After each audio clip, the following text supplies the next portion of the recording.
Good morning, good afternoon, or good evening, wherever you may be joining us around the world. Thank you for tuning in for our very first set of six, where we catch up with some of the participants from around the world of touch football, just to discuss what's happening in the current climate. COVID-19 has having a massive effect on our sport, and we just thought this is a great way to keep everybody in tune and just let you know what's happening in the sport of touch football. Today, we're having a chat with Ben Powell, the High Performance Director of England Touch.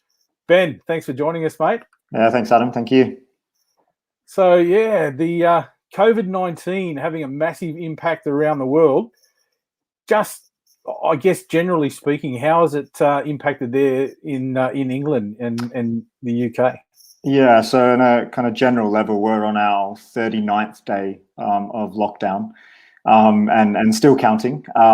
For some, that's been even longer as well. So we've seen a complete shutdown of all industries except for those that are providing a key service. So our National Health Service has obviously been very, very busy and instrumental in the country's response, and schools, supermarkets, those kinds of things are still happening. We've had quite strict social distancing measures in place. So only permitted to leave your house for essential work, for essential goods at the supermarket, and one type of exercise per day. So we've seen a fairly stringent lockdown, that's reviewed next week actually. So we'll see where we go from there. Right. Yeah, we do catch up quite a bit here in Australia with what's happening over there in England. Obviously with Boris coming down with it and getting some treatment himself, that made all the headlines around the world, I'm sure. But the National Health Service that you mentioned, they've been outstanding, and the community support for the NHS has just risen exponentially. Yeah, it's been phenomenal. We've got a number of key workers, as I bet most national touch associations around the world do. And we've been fortunate enough to be able to provide a nice focal point on our key workers, and in particular our players and our coaches and our officials and volunteers that work for the NHS as well, and also launch a couple of initiatives as well. We've got an England Touch shirt with our partners Belief actually that's just gone on sale, and all proceeds from those will go to the NHS as well, which is fantastic. So yeah, outstanding. I've caught up with that. I saw the ads go on Facebook yesterday. Yeah, it's brilliant. Yeah, outstanding, and a great initiative from Touch there in England. Let's have a look now. That's I guess how it's affecting the community as a whole over there. But how's it impacted the sport of touch football in England? Yeah, significant in terms of most of Europe's come to a complete standstill in terms of sport, and obviously touch comes underneath that. Some NTAs have actually announced sort of a cease of touch for the duration of the season. For us, we actually got one tournament in before we went into lockdown, which was one of our emerging men's and women's tournaments this year. But the week preceding that's when we had to announce that we'd be ceasing our events. So at the moment, we've got cancellation of all domestic events, or postponement of all domestic events up until the end of June. And then we've gone into kind of planning phase of, we've got a plan for July, a plan for August, a plan for September, and so on. On a larger scale, we've obviously seen the postponement of the 2020 European Touch Championships that were due to be held in Nottingham in July. So they've now been moved to 2021. And the cancellation of the Junior Touch European Championships that would have been in Wales in August. No postponement for that event because we roll into the Youth Touch World Cup next year in Manchester. So so that's kind of been what's happening on a larger scale, and then a domestic scale as well. Yeah, a bit of a hit there. Some fairly major tournaments that you had in the pipeline for Europe and England as the hosts. But as you said, a postponement of the seniors, but unfortunately the juniors. But they'll get their opportunity. Fingers crossed. Yeah, absolutely. At the World Cup in 21 as well. Yeah, we're very, very excited about that. Yeah. So summer's looming. And I guess that's when you're hoping touch can somehow get back out there on the paddock. Yeah. Any signs the UK government, you said next week the review will be happening? Is there any sort of isolation will ease? Yeah, it's difficult to say. At the moment, we don't have an exit strategy, as in the government don't have a wider exit strategy that's sort of in the public domain at the moment. And then I suppose we're looking at where kind of sport fits into that. So as I said, we're preparing and planning for a number of eventualities. So at the moment, we've postponed events up until the start of July. In reality, what that means and whether we take the pitch in July, we have no idea. So we'll probably know more by next week in terms of what that means for us moving out of the kind of lockdown phase that we're in. However, what that means for sport and whether it means that come July or August or September, if we do get back on the field, whether there are certain restrictions around social distancing still. So it could be something like certain amount of people at a tournament versus running a full-scale event. We're just unsure what that's going to mean. I suppose the kind of primary principle and focus for us is maintaining and safeguarding the health and safety of our athletes and our coaches and our officials and our volunteers. So that's kind of underpinning all of our planning at the moment. We're fully prepared from everything from starting in July to not being able to start at all. So I suppose we're just reacting to the situation as it unfolds. Yeah, it's been a big, 2 years, 3 years for the England Touch Association with some great results internationally. Yeah, and I guess part of that is part of the success there is having a high performance manager that's been on top of it. You've only taken on the role quite recently, but I've got to ask you, there's not too much touch going on. What does a high performance director do when there's no high performance to manage? Yeah, it's a great question, and I think I'm glad you're asking me and not those that I am directing. They might have a different response. Essentially, sort of on a very practical level, we've kept all of our national squads together, and that's right from juniors through to our men's 50s team. We've got over 400 athletes, 75 administrators, coaches, managers, medical staff, S&C, sports psychs, that we've kept engaged and on task essentially. With that goal of 2021. For our juniors, that's the Youth Touch World Cup, and for our Open Seniors Masters athletes, that's the 2021 European Championship. So we've gone on two phases here. Firstly, we've kept the athletes engaged. So that's everything from sort of working on game plan components, team building, those kinds of aspects of preparation for 2021. And then from a coaching and staff perspective, CPD sessions, sharing of resources, and planning for 2021, obviously. The kind of final component of that has really been recalibrating our strategy. So we work on a 4-year plan, or we are working on a 4-year plan. And obviously, with 2020 out of the picture now, internationally, we have to just recalibrate what we're doing in 2021. So our focus would have been international touch, but in a very different capacity. So we'd plan some trips down under and things like that to really upskill our athletes and expose them to as high level of touch as possible, because that's going to make the difference when we come to 2023. So refocusing our strategy back to having a Euros back-to-back, which is likely the case for 2021, 2022, right. but keeping a real close eye on what that means for us in 2023 to make sure that we achieve our goals there. Excellent. I will just put it out there that if anybody is watching this interview here, it's not just me asking the questions. You can throw us a question. Either one of us are more than happy to answer it. Just put the in the comments bar there, and we'll pick those up. But mate, you talked about a change of strategy, and I guess during these periods, just like we're connecting here using technology, how's technology played a part in the England Touch response to COVID-19? Yeah, it's been huge, and that's both at a high performance level and a kind of basic membership engagement, I suppose. From a HP perspective, we have an online platform called Hive Learning that all of our athletes are on. So each team, well, we have an England Touch ecosystem. I'm using the kind of Hive Learning lingo now. Yeah. We have an ecosystem within that. Each team has their own learning area and platform. And then coaches are also involved in a kind of wider area and platform as well. So we've been keeping in touch with athletes via Hive Learning, sharing resource, video analysis, those kinds of things, and then same with the coaching team as well. So we're just through a couple of CPD sessions now where we're tasking some of our elite level coaches to run CPD tasks for our other high performance coaches as well, which is fantastic.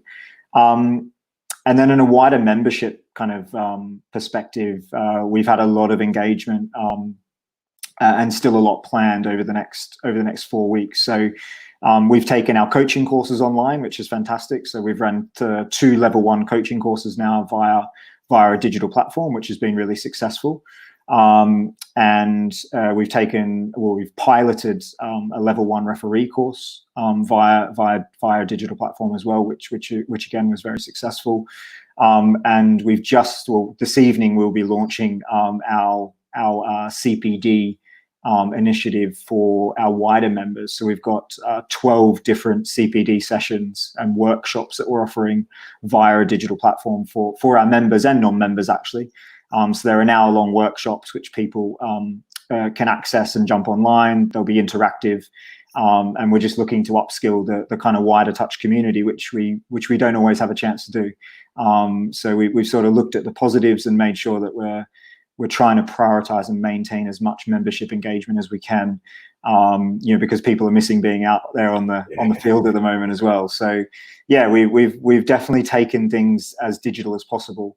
And then outside of the kind of formal kind of touch specific content, we've got digital training sessions going on for fitness as well. So on a Monday and Wednesday, we've got some of our S&C team getting in there and doing some fitness sessions. Our sports psychs are still engaged with our high performance coaches as well, and they're working with athletes. And our medical team is working with the S&C team to kind of set about training programs that can be done, body weight indoors for our HP athletes as well. So, and I guess going forward, technology is going to play a role. If this is successful, there's no reason why we can't utilise the medium, when we're back being active, as just a way to support, to keep going and keep in touch. Yeah, definitely. And I think a lot of lessons learnt in terms of what can be used and sustained moving forward. And whilst we're in a very unique situation, and whatever normality is when we return to it, I think there's a variable that we don't really understand just yet. What we've developed and the content we've developed, I think will be very useful moving forward as well. But also, like you say, the medium that we're using to communicate with people has been fantastic. And just kind of where it's put you in touch in terms of the rest of the touch community as well. The fact that there'll be people watching this wherever they are around the world just kind of demonstrates that. So yeah, whilst it's a difficult situation we're in, I think everyone's making the most of it, and kind of maintaining that contact is absolutely key. I think touch, I've been involved in touch since I was 11 years old, so over 40 years. And it's a community. And I've travelled all around the world and met some amazing people in so many different countries. And to be able to reach out and stay in touch this way, it's been awesome. So I think it's very, very important. I've got one last question for you. And you sort of touched on it there. You reached out to your own people, but also the wider community, people that aren't involved in touch now that might be looking for something when we return to whatever that normal is that you mentioned. Is this a period that we can do some recruitment, that we can make touch look more attractive by just letting people know that we're out there? How are you doing that? You've got some big tournaments. There might be a diamond in the rough just waiting to pick the game up. Yeah, absolutely. So, and again, a lot of sports in our position are doing things like this as well. So, I suppose that, and it very much runs in parallel with what touch is. Touch is a hugely accessible game, and I think that's the beauty of our sport. Not only is it accessible to any type of athlete or person, but the fact that you can still play at the very top level of our game in a mixed environment just illustrates that. So from that perspective, it's making sure that our engagement digitally through social media, through our website, through any communications that go out is sort of trying to prioritize and maintain the fact that we could be hopefully getting in touch with a range of people that find themselves online a lot more and find themselves engaging with that type of content a lot more as well. So that those are the kinds of initiatives that we're looking to engage with, current membership base, but also new membership base as well. But that flows through all structures of the game. So it's good that we've had time to take stock and look at recruitment where we need it in terms of volunteers, in terms of board level, in terms of coaching, and those kinds of aspects as well. And then it's also just engaging all types of participants in the game. It'd be very easy to forget about the other people that participate in the sport of touch. So we've been looking to provide opportunities for our referees to stay engaged, because we could be forgiven for just focusing on player development, but we've also looked to prioritize coaching and referee development as well, because they're the other two really critical components of our sport. So absolutely. So it looks like we do have some people out there watching, Ben. We have some community questions, so let's fire away. We'll get the first one up. Is there a plan for people on the edge of HP who are now falling behind because they have limited access to touch knowledge and teaching? Yeah, absolutely. So I think and I'll speak just sort of on England's behalf here rather than anyone else. I'm not sure where the question's coming from, but from within England, absolutely. So I think I mentioned the CPD workshops that we're running for our membership base. So there's kind of step one in terms of that engagement. Making sure that you're getting yourself exposed to those different workshops is going to help you develop not just as a player, but they also come from a coach, referee, and administrator's perspective as well.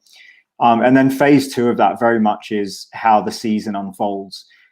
So we'd normally select our national squads from our national championships, which take place at the end of August each year. So at the moment, that's still the plan for us, is that nationals takes place. Obviously, depending on how things unfold, that's where we're going to have to sort of shift our focus and work out another strategy or roll out another strategy if need be. So my kind of top tip there is keep in touch with what's happening digitally, and we're looking to roll out that content to as many people as possible. And I can speak from here in Australia. The Touch Football Australia are also doing very similar things, reaching out on social media and also through their website. New Zealand Touch are doing the same. And I've just had a bit of a look around some of the international websites that I've seen, and it seems that most countries are doing the same thing. There's a lot of drills and sort of skills and so forth that are being worked out there, fitness programs that are being put out online now just to keep everybody in touch. So hopefully anonymous touch player, as Ben says, keep in tune with what's going on there in England, but also wherever you may be around the world, you'll be getting looked after by your home association. So our next question from Alex Nixon. How are you enabling team building in prep for 2021 in a time where everyone is isolated? How is the work you do on the Hive platform trickled down to the grassroots? Yeah, so I'll start with the kind of first part of that. So team building is everything from team analysis sessions and looking at sort of game analysis, game review, focusing on feedback from the training sessions we have had as well. So I'm my other role within England Touch at the moment is I'm the head coach of the England Women's Open team. So the girls have got games that they're reviewing, and we've got a video analysis session next week, for example. So we're looking at training footage and things like that. But then on a much more social level, this week we all had a quiz together, and then it's just keeping people in touch via digital platform and making sure that that we're still in touch with each other, still socializing with each other in as best way as possible. The work in terms of the Hive platform and that going down to grassroots, there's a few layers to that, and I think the first layer is we've seen an immense amount of work going on from touch clubs, irrespective of high performance, irrespective of our regional bases. So many clubs out there are putting together online resources, tutorials, fitness workouts, you name it, it's happening on a club level, which is fantastic. And then in terms of what we're doing with our strategy, kind of phase one of that has been taking the coaching courses digital. So making sure we move our level 1 and soon to be our level 2 coaching course online, to make sure that we're still developing and fostering that kind of coaching development. And then the other is those CPD workshops. So those 12 workshops that we've got in our first phase of that, covering everything from how to develop women in the mixed game, to how to succeed as a player coach. You name it, we're trying to cover it. So that'd be the sort of way I'd direct people in terms of that grassroots. And we're very much coming from a foundation level there to sort of make sure that the courses, the CPD workshops, are as accessible to as many people as possible. Yeah, that's nice. And I guess, as you said, the clubs are taking the roles on there, and a lot of them are doing that promotion themselves. But you'd be acting as a resource base, I guess, for the clubs that haven't done so yet. They might be able to reach out and just get some of those resources and some assistance in getting it set up. Yeah, absolutely. So they're kind of twofold to that, is that we've had a number of clubs reach out to us for guidance or advice, informally and formally. But the other aspect of this is really reassuringly and very reflective of our kind of high performance community. A lot of our high performance athletes are at these clubs, and they're the ones, taking leadership on these different things as well, which is really good to see. Yeah, you touched on it earlier on about members of the NHS that are involved in the sport of touch football, and you touched it there that the game is for everybody. So we reach out into so many aspects of life and so many aspects of the community that the skills are out there that we can tap into, and we're finding that here in Australia. And as you said there, England, we tend to share the love. The players that have benefited, they take it back to the grassroots really well. Yeah. So another question there from Catherine Jones. Given that there is a potential for future additional waves of COVID-19 until a vaccine is found, what's being done re contingency planning if no team sport is allowed for at least another 12 months? Yeah, so I mean, there's a few layers to that. From a high performance perspective, we've got planning right up into the fact that we might not have a national championships in any capacity in terms of selection for next year. I think, and I'm sure no one will mind me saying this, but more importantly for us, it's a strategy that's going to get our whole touch community back on the touch pitch in a safe environment, and that's the absolute key here. So as I said, we've layered our plans in terms of when we might kick back off. What that means in reality, at the moment, it wouldn't be sensible to say, in the sense that we don't have the guidance we need at the moment and a full understanding of what that might mean. So it could mean much smaller tournaments and more frequent. It could mean less frequent tournaments and, again, much smaller as well. It could be arranging platforms for clubs to have sort of one-off games against each other. We're not sure what that will mean from that government guidance whenever it's released, as to the way sport could take place. Touch is very much a contact sport, and you're in touch with a lot of different people. I mean, it's in the name, isn't it? So the priority is just maintaining the kind of safety of our athletes. We hope we don't see a kind of outcome that means we're not back on the touch pitch in 2020. However, if that needs to be the case, then that's the case. The priority, as I said, is sort of maintaining the safety and the welfare of our athletes as much as possible. Yeah, nice. And that's at the forefront of everybody's mind, is the safety of our participants. And the governments around the world, not just there in England, here in Australia and around the world, they've got the communities foremost in their minds, and they're making decisions. It's a very fluid situation. But the reality is we may not see sport in the way that we recognised it previously for the next 12 months. But I know here in Australia, the community sport is one aspect that they're really keen to get started. We've had a closure of all community sport here as well. But there's some talk of allowing junior sport to take place.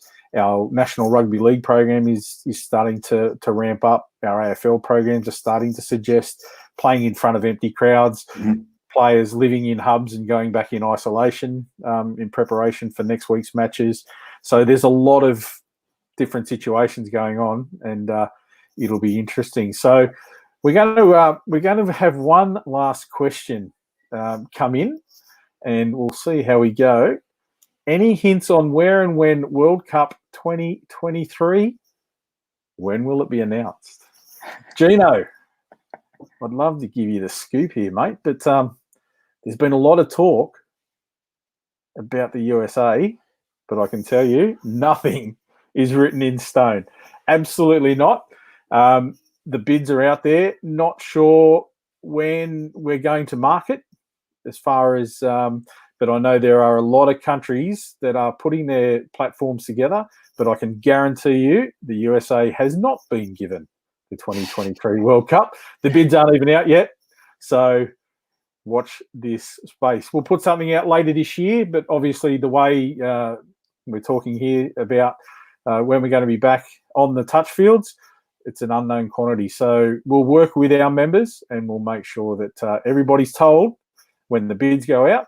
We'll keep everyone informed, and when the decision's made, you'll see it here first. So, Ben, it's been fantastic to catch up with you, mate. We wish you all the best personally and also with England Touch. And as I said, we'll reach out all around the world. Stay tuned to the channel and watch the Federation of International Touch Facebook page. We'll bring you another interview in, hopefully sometime within the next week. And we might even visit South Africa. So stay tuned. Ben, it's been great having you on board, mate. Thank you, Adam. Really appreciate it. Catching up, hopefully, over there for the Youth World Cup next year. Yeah, look forward to it.